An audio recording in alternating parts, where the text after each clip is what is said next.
رحیم سلامونه درنښت قدرمن انجینر صاحبانو هیله من یم چې ټول به روغ او جوړ یاست. درنو انجینر صاحبانو، په تېر لکچرونو کې موږ او تاسو په یو شمېر موضوعاتو باندې خبرې کړې چې عبارت و د ډایمنشن سټایل څخه. یو ډایمنشن سټایل مو ترتیب کړ او د ډایمنشن له مینو څخه موږ او تاسو خلاص شو. اوس هم راځو په فارمټ مینو کې موږ سره لومړی آپشن هغه لیر ده.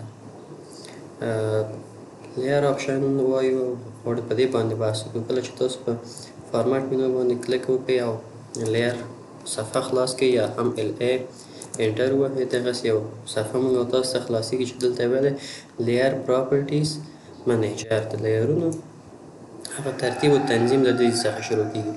درنو انجینر صاحبانو، مخکې دې څخه چې په لیرونو باندې بحث وکړم، اجازه راکړئ چې زه تاسو ته یو تشریح درکړم. د مثال په ډول راځم زه دغسې یو پروژه خلاصوم. په دغه پروژه کې درنو انجینر صاحبانو ما سره مختلف لیرونه شتون لري چې دغلته کولی شو مشاهده یې کړو. دا موږ سره لیرونه دي مختلف او ډېر اړین دي. خصوصا د پروژو په ترسره کولو کې په لیرونو باندې پوهېدل موږ او تاسو لپاره ډېر اړین دي. د مثال په ډول زه غواړم دغه لیر ده چې دې ته سیمیټري لیر ویل کېږي. اجازه راکړئ زه یو بل انتخاب کوم. د مثال په ډول دغه ډایمنشن لیر انتخابوم. د ډایمنشن لیر ما انتخاب کړ. زه غواړم دا ټول حذف کړم یا هم بند کړم. راځم کلیک کوم، ټول هغه ډایمنشنونه چې دلته شتون درلوده ټول یې حذف شول. که چېرې تاسو ورته پام کړی وي، ټول هغه لیرونه ټول هغه ډایمنشن چې په دغه صفحه کې شتون درلوده هغه موږ حذف کړل. بېرته دغسې کولی شو دې په واسطه او کلیک کړو، ټول هغه ډایمنشنونه یا هغه لایرونه چې موږ استفاده کړی بېرته راځي. د مثال په ډول زه غواړم چې دغه کړکېګانې شتون ونه لري زما په پروژه کې. راځم د وینډو په کړکۍ باندې یا هم څه کوم کلیک کوم او راځم وګورئ تاسو ټول زموږ کړکېګانې حذف شوې یا هم هایډ شو. نو بناً موږ کولی شو دغې په واسطه اوس بېرته کلیک کوو، تاسو وګورئ زموږ کړکېګانې یا هندارې بېرته راغلې. نو لیرونه موږ سره دغسې مرسته کوي. یا که چېرې یو بل مثال زه تاسو ته درکړم. د مثال په ډول قدرمنو انجینر صاحبانو، موږ یو کتابخانې ته که چېرې لاړ شو، دغه کتابخانو کې سلګونه زره جلده کتابونه شتون ولري، مګر هر یو تقسیم بندي شوی نه وي او منظم نه وي. موږ نشو کولی درنو انجینر صاحبانو چې هغه د خپل خوښې کتاب مثلا یو ډاینامیک کتاب مو پکار دی یا استاتیک پکار ده.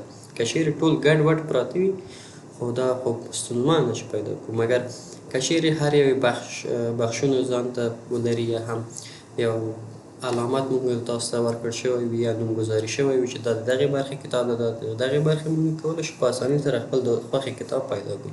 نو لیرونه هم همدغسې موږ سره ډېر مرسته کوي د کارونو په اسانولو کې.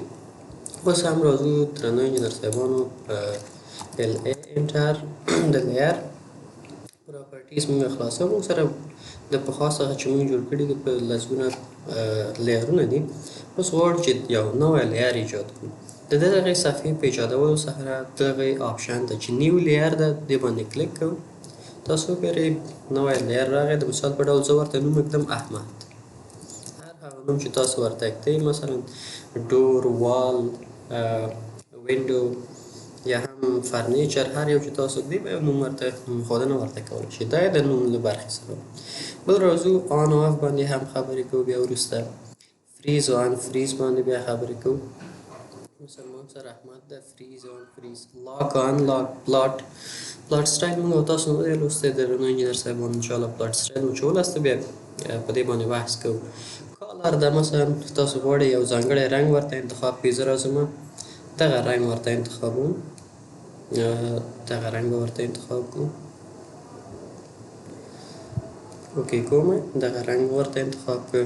لاین ټایپ ده د لاین ډول، مثلا زه راځم د دغې څخه یو لاین ورته انتخابوم. که چېرې دا انتخاب نه کړم راځم لوډ باندې کلیک کوم.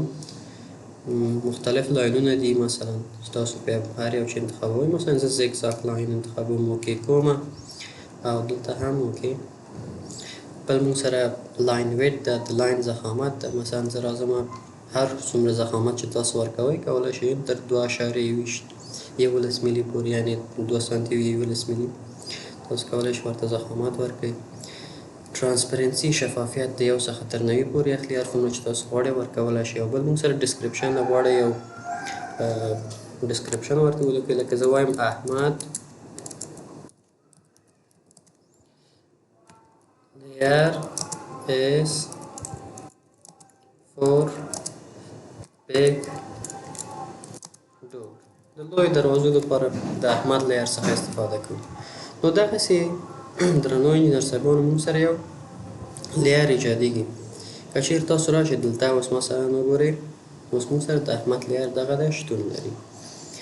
څنګه کولی شو چې د احمد لیر څخه اوس استفاده وکړو. اوس زموږ لیر په وال کې د هر هغه څه چې موږ غواړو رسم کړو، هر هغه جسم چې موږ غواړو هغه د وال په واسطه اجرا کیږي یا ترسره کیږي. که چیرې موږ غواړو د احمد لیر څخه استفاده وکړو څنګه کولی شو احمد لیر کرنټ کړو. راځو هماغه احمد نوم باندې هماغه نوم باندې یو کلیک کوو. د مثال په ډول زه راځم تاسو وګورئ اوس احمد راغی دلته ځای په ځای شو. مثلا زه غواړم هر هغه جسم که چیرې زه انتخاب کړم هر جسم چې وي مثلا زه راځم یو دایره انتخاب کړم. تاسو وګورئ د احمد په لیر باندې څه کېږي دا کنټرول یا پراپرټیز ووهمه د احمد لیر څه کېږي ایجادیږي او موږ کولی شو چې له هغه څخه استفاده وکړو. وګورئ ټول هغه مشخصات چې وي هغه باید د احمد په لیر باندې ترسره کړي. اوس وګورئ درنو انجینر صاحبانو د احمد لیر یو څه مشخصات لري. که چیرې موږ راشو د احمد لیر موږ آف کړو په دغې بټنې په واسطه آف کیږي. وګورئ د کرنټ لیر is turned off فقط وایي سوی د احمد لیر آف شو. که چیرې راشو بیرته پې کلیک وکړو څه کیږي د احمد لیر آن کیږي او هغه جسم هم بیرته رامنځته کیږي. اوس که چیرې راشو درنو انجینر صاحبانو د مثال په ډول د احمد لیر فریز کړو. فریز یعنی یخ وهل. فریز وکړو راشئ د احمد لیر بیا هم فریز کیږي. که بیرته غواړو چې ان فریز وکړو راځو بټن باندې کلیک کوو او بیرته هم د احمد لیر راځي. ممکن تاسو درنو انجینر صاحبانو سوال حل شي چې د آن او آف او د فریز او انفریز توپیر څه ده. که چیرې تاسو انجینر صاحبانو راشئ د احمد لیر کرنټ کوئ او بیرته دا آف کوئ د احمد لیر آف کیږي خو باوجود د دې چې آف کیږي تاسو کولی شئ ورنه استفاده وکړئ. د مثال په ډول وګورئ ښکاره کیږي نه خو استفاده کولی شو ورنه. د مثال په ډول اوس که چیرې بیرته راشئ احمد لیر آن کړئ وګورئ کار په واسطه اجرا کیږي. مګر که چیرې تاسو د احمد لیر فریز کړئ د مثال په ډول فریز یې کړئ اوس راشئ مثلا که هر څومره تاسو کار وکړئ په احمد لیر اول نه کرنټ کیږي نه او کار هم پې نشو کولی. نو دا ده د فریز او د آن او آف توپیر. بل انجینر صاحبانو هغه د لاک او ان لاک ده. که چیرې تاسو غواړئ چې د احمد لیر لاک شي یا ان لاک شي تاسو کولی شئ چې دغسې استفاده وکړئ. نو درنو انجینر صاحبانو دا د احمد د لیر د آن او آف او د لاک باندې خبرې کوو. که چیرې انجینر صاحبانو تاسو د احمد لیر تاسو آف کړئ تاسو بیا نشئ کولی په دغې حالت کې درنو انجینر صاحبانو چې تاسو وګورئ یو بدلون پکې دا رامنځته کېږي چې دا لږ تت کېږي د دې رنګ. بل که چیرې تاسو یې آن کوئ بیا دغسې کار کوي خو بیا د آف کولو په واسطه مثلا زه لاک کومه. اوس که چیرې موږ هر څومره وغواړو دا موف کړو د مثال په ډول وګورئ موف کېږي نه. که چیرې تاسو دلته بټن راوړئ د موف بټن یا هر هغه یا کاپي کېږي هم نه هېڅ ډول تغییر موږ پکې نشو راوستلی. مثلا تاسو غواړئ دغه کوم آبجیکټ چې موږ ترسیم کړی دا موف کړئ یا یې ډیلیټ کړئ هېڅ چاره پې بیا نشي ترسره کېدی. نو دا د لاک کولو څخه او کله چې تاسو لاک څخه یې وباسئ بیا موف کېږي هر خواته چې ویسئ کوم توپیر پکې نه رامنځته کېږي. دا له دغې برخې څخه درنو انجینر صاحبانو اوس هم راځو فارمټ مینو ته. فارمټ مینو کې موږ سره لیر ټولز په نامه یو بل آپشن ده چې یو صفحه خلاصېږي. لومړی آپشن موږ سره هغه میک آبجیکټس لایر کرنټ. مثلا تاسو غواړئ تاسو سره یو آبجیکټ ده، د مثال په ډول مثلا تاسو سره دغه زینې دي، تاسو غواړئ د دې لیر قدرمنو انجینر صاحبانو کرنټ کوي. یو خو دا ده زه به د دې آبجیکټ ټولز توپیر او د دغه ځي توپیر چې موږ کولی شو چې دې څه هم کرنټ کړو یو لیر. خو بعضې وخت انجینر صاحبان داسې رامنځته کېږي چې دلته په سلګونه لیرونه وي، بیا موږ نشو کولی هغه د دې څخه پیدا کړو. خو دلته جسم موږ ته ښکاري، موږ غواړو هماغه جسم چې لیر لري یا د هماغه جسم لیر موږ کرنټ کړو. راځو فارمټ مینو ته، لیر ټولز ته راځو، دا انتخابو. لومړی مثلا غواړو دغه موږ سره چې شي کرنټ لیر شي. اوس احمد ته که چیرې زه پرې کلیک وکړم، تاسو وګورئ دفعتاً سټایر باندې بدلیږي، از موږ هماغه لیر په سټایر بدلیږي. بل موږ سره په فارمټ مینو کې لیر ټولز کې درنو انجینر صاحبانو لیر پریویوز ده. که چیرې تاسو مخکینی لیر غواړئ چې بیرته یې راوړئ چې هغه د احمد لیر فکر کوو غواړئ چې بیرته هغه راوړئ، فقط کلیک وکړئ د احمد لیر بیرته راځي. تاسو کولی شئ بیا هم زه نه غواړم چې دا خبره تکرار کړم، له دې څخه هم راوستلی شئ. خو که چیرې دلته لیرونه ډېر وي بیا موږ ته دغه کار ستونزمن کېږي. بیا راځو لیر ټولز ته، لیر واک. لیر واک موږ سره کومه برخه کې کار کوي درنو انجینر صاحبانو؟ که چیرې موږ لیر واک ته راشو، مثلا موږ سره په سلګونه لیرونه دي، خو موږ دغه سلګونه لیر څخه فقط یو 10 دانې موږ استفاده کړې ده. د مثال په ډول ما دلته تقریبا یو 20 یا 30 دانې لیر وي ما جوړ کړی ده. زه غواړم له دې څخه فقط دومره استفاده شوې ده، نور لاندې نه ده استفاده شوې. زه غواړم همدغه متباقي چې اضافي لیرونه دي هغه څه کوم ډیلیټ کړم. لیر واک ته راځئ، فقط پرچ باندې کلیک کوئ او ستاسو هغه اضافي لیرونه چې دلته 24 دانې لیرونه دي، فرض کړئ 4 باندې مو کار کړی، نور مو نه دی کار کړی، هغه 24 دانې 4 پاتې کېږي، نور 20 دانې ډیلیټ کېږي چې نه غواړم خپل لیرونه ډیلیټ کړم. بنا له دې څخه تاسو کولی شئ چې اضافي لیرونه ډیلیټ کړئ. بل په فارمټ مینو کې لیر ټولز کې انجینر صاحبانو موږ سره لیر میچ ده. مثال په ډول تاسو غواړئ د یو آبجیکټ لیر له بل سره ورته کړئ. مثلا زه غواړم د دغې ډایمنشن لیر له دغې لیر سره میچ کړم یا یې ورته کړم. دواړو باندې کلیک کوو او انټر و انټر. تاسو وګورئ دغه لیر له دغې لیر سره څه شو انجینر صاحبانو؟ له دغې لیر سره ورته والی پیدا کړه او ورته شو. دا د دې کار کردګي. بل لیر ټولز ته راځو، چینج ټو کرنټ لیر. که چیرې تاسو غواړئ مثلا تاسو غواړئ دغه لیر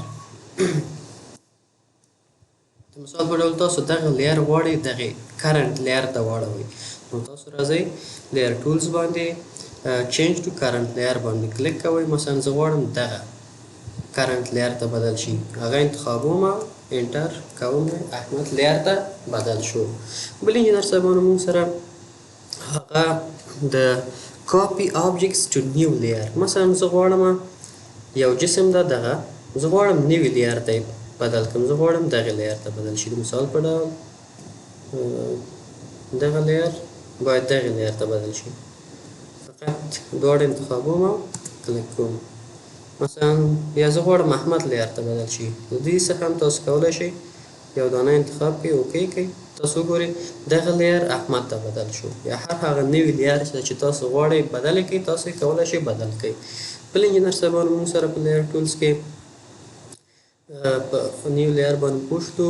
لیر ایزولیټ. که چیرې تاسو غواړئ چې دغه تاسو خپل لیرونه ایزولیټ کړئ یا هم قلف کړئ، مثال په ډول زه غواړم زه ټول انتخابوم، انټر ووهئ، ایزولیټ شي زموږه لیرونه.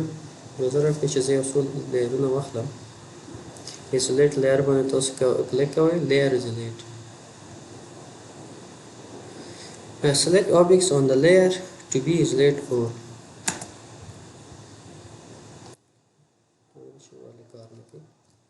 لکه څرنګه چې تاسو ته ما مخکې انجینر صاحبانو وویلې ایزولیټ لیر موږ سره کوم برخه کې مرسته کوي. که چیرې تاسو ایزولیټ لیر باندې کلیک وکړئ او راشئ یو لیر انتخاب کړئ. د مثال په ډول زه غواړم دغه لیر انتخاب کړم، دغه لیر انتخاب کړم، دغه لیر انتخاب کړم، دغه او انټر یې کړم.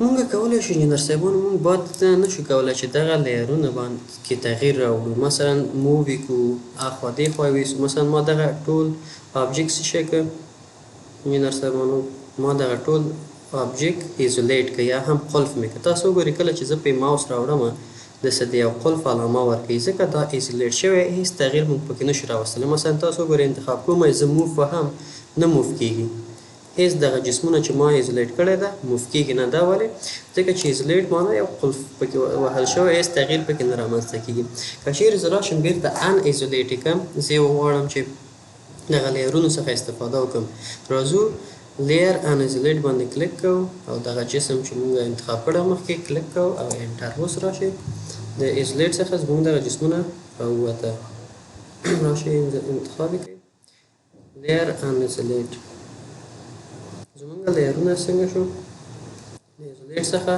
تقریبا راووته بل انجینر صاحبانو موږ سره په فارمټ مینو کې په لیر کې برخه کې هغه د ایزولیټ لیر ټو کرنټ ویو پورټ یعنې اوسني حالت ته یې تاسو وایي که چیرې غواړئ خپل دغه آبجیکټس بېرته هماغه کرنټ ویو پورټ ته یې غواړئ بدل کړئ تاسو له دې څخه استفاده کولی شئ بل درنو انجینر صاحبانو په فارمټ مینو کې موږ سره هغه د لیر آف ده مثلا تاسو غواړئ یو لیر آف کړئ د مثال په ډول زه راځم دغه لیر آف کومه اوس وګورئ آف شو هیڅ تغییر پکې نه رامنځته کېږي که چیرې بېرته راشئ تاسو فارمټ مینو ته لیرز ټولز ته ټرن all layers on هر هغه لیرونه چې تاسو آف کړی بېرته یې تاسو ته آن کوي بیا راشئ فارمټ مینو ته فارمټ مینو کې لیر ټولز ته لیر فریز مثلا تاسو غواړئ یو لیر فریز کړئ د مثال په ډول راځئ دغه لیر تاسو فریز کوئ انتخاب یې کوئ انټر یې کوئ زموږ دغه لیر فریز شو یا هم هماغه مخکې چې ما تاسو ته دغه ځای کې در وښودل بل انجینر صاحبانو هغه مونږ سره دا آل لیرز یعنې ټول هغه لیرونه چې دغه شوی و مونږ فریز کړی و مونږ ته څه شی کوي بېرته یې انفریز کوي بل درنو انجینر صاحبانو هغه مونږ سره لیر لاک ده چې مثلا یو لیر تاسو غواړئ لاک کړئ تاسو کولی شئ چې دغسې وګورئ لیر مونږ سره لاک شو اوس هېڅ تغییرات پکې نشو راوستلی که چیرې غواړئ چې بېرته یې انلاک کړئ راشئ انلاک ووهئ او همدغه جسم باندې کلیک وکړئ بېرته انلاک کېږي بیا راځو بل ټولز مونږ سره هغه لیر مرج ده چې تاسو غواړئ یو لیر مرج کړئ یا هم له بل لیر سره ورته والی ورکړئ د لیر مرج څخه استفاده کوئ ځکه ما دغه لیر ایزولیټ کړی ده ځکه کار نه کوي کنی که غواړئ یو لیر له بل لیر سره یو ورته کوي نو تاسو له دې څخه استفاده کولی شئ یعنې یو لیر له بل لیر سره ورته کوي او لیر ډیلیټ یو لیر غواړئ ډیلیټ کړئ مثلا د باندې کلیک کوئ یا مثلا یو بل لیر تاسو سره شته ده هر هغه لیر باندې چې تاسو کلیک وکړئ هماغه باندې انټر ووهئ هغه لیر مونږ تاسو ته ډیلیټوي نو د دغې او که چیرې تاسو غواړئ چې یو لیر تاسو سره شتون ده مثلا احمد لیر تاسو څنګه کولی شئ چې دا لیر ډیلیټ کړئ مثلا تاسو راشئ په رایټ کلیک وکړئ او لیر ډیلیټ باندې کلیک وکړئ خپله ډیلیټ کېږي رینیم په واسطه رینیم کېږي چینج ډسکرپشن یې تغییر خوري مثلا زه راځم ډیلیټ لیر باندې وهم دلته موږ ته یو څو لارښوونې کړي درنو انجینر صاحبانو کوم لیرونه چې موږ نشو ډیلیټ کولی یو هغه لیر چې صفري لیر موږ سره همیشه صفري لیر درنو انجینر صاحبانو هغه لیر ده چې خپله اوټوکیټ کمپنۍ څخه راغلی ده دغه موږ سره صفري لیر ده موږ دا هېڅکله نشو ډیلیټولی که چیرې راشو بیا کلیک وکړو لیر ډیلیټ باندې کلیک وکړو یو صفري لیر موږ نشو ډیلیټولی بل کرنټ لیر موږ نشو ډیلیټولی هغه لیر چې موږ سره کرنټ وي هغه نشو ډیلیټولی بل لیرز کنټین آبجیکټ هغه لیر چې عناصر یا هم موږ پې کار کړی وي هغه موږ نشو ډیلیټولی نو بنا انجینر صاحبانو بل موږ سره اکسراف دا هغه لیر ده چې هغه هم د صفري لیر په نوم یادېږي بعضې وخت رامنځته کېږي خپله نو موږ کرنټ لیرونه هېڅکله نشو آبجیکټ کولی زه دا انفریز کړم تاسو اوس وګورئ که چیرې لیر انفریز هم وي تاسو بیا یې ډیلیټ کولی نه شئ تاسو اوس وګورئ احمد لیر باندې کلیک کوم ډیلیټ لیر وهم تاسو وګورئ بیا هم ونه شو ځکه چې ممکن کوم ځای کې موږ ورنه استفاده کړې وي خو فقط هر هغه لیر چې تاسو ورنه استفاده نه یې کړی او غواړئ چې ډیلیټ یې کړئ بیا ډیلیټ کېږي له دغې برخې څخه دا کرنټ نه به وباسو اول ته به یې راولو LA انټر احمد باندې ډیلیټ لیر کلوز حتما چېرته موږ ورنه استفاده کړې ځکه نه ډیلیټ کېږي که نه چې چېرې تاسو ورنه استفاده نه یې کړی ډیلیټ کېږي نو د هغې څخه موږ کولی شو چې یو لیر ډیلیټ او انډیلیټ کړو بل موږ سره په بله برخه کې هغه مثلا اجازه راکړئ دا لږ څه لوی کړم all used layer هغه لیرونه چې موږ استفاده کړې ده او دا هم ټول لیرونه مثلا تاسو غواړئ یو لیر په یو ځانګړي ګروپ کې اضافه کړئ انجینر صاحبانو نو په دغې کار د خاطر تاسو کولی شئ نیو پراپرټیز فلټر مثلا تاسو غواړئ یو څو دانې لیرونه دلته اضافه کړئ نو تاسو کولی شئ چې د هغې په انتخابولو سره مثلا زه غواړم دغه د کالم لیر راوړم دلته اضافه کړم د ډیفاین لیر غواړم دلته اضافه کړم یا هم احمد لیر موږ کولی شو بیا هغه لیرونه چې موږ اجازه راکړئ چې زه بیا یو دانه واخلم کالم لیر خو دا کرنټ هغه لیرونه چې موږ نه استفاده کړی انجینر صاحبانو تاسو غواړئ هغه جلا یو بله برخه کې اضافه کړئ نو تاسو کولی شئ چې دلته د نیو پراپرټیز فلټر په واسطه یو نوی ګروپ ایجاد کړئ د نوي ګروپ ایجاد کولو څخه وروسته تاسو کولی شئ چې بیا هغه لیرونه چې تاسو استفاده نه وي کړی دلته اضافه کړئ ګورئ ما ته یو علامه ورکړئ ځکه چې دغه ټول لیرونه ما استفاده کړی ده نو بناً دا د دغې برخې څخه ده نو درنو انجینر صاحبانو د لیر په برخه کې د فارمټ په برخه کې ټولز باندې پوه شولو کالر باندې انشاءالله په راتلونکي لیکچر کې به بحث وکړو نو په آخره کې تاسو څخه هیله کېږي تر څو زموږ یوټیوب چینل در سره سبسکرایب کړئ او له نورو ملګرو سره شریک کړئ مننه ښه وخت ښه چارې